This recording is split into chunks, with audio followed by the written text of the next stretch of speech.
నన్ను ఆశపెట్టి వ్యర్థ ప్రయత్నం మాని సంధి షరతులు చెప్పు.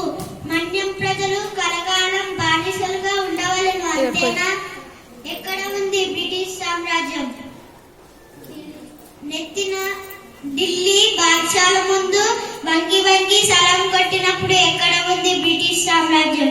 నెత్తిన గుడ్డల మూటలు కట్టుకొని ఊరూర తిరిగినప్పుడు ఎక్కడ ఉంది? గిడ్డంగులు కట్టుకోవడానికి ఇంత చోటు చాలని చంద్రగిరి రాజు దగ్గర జోలపట్టి అడిగినప్పుడు ఎక్కడ ఉంది బ్రిటిష్ సామ్రాజ్యం? రిదర్ఫర్డ్ పొరపాటున కూడా అలా ఊహించవద్దు.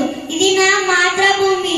ఇక్కడ మట్టి పవిత్రం, నీరు పవిత్రం, గాలి పవిత్రం, నదులు కొండలు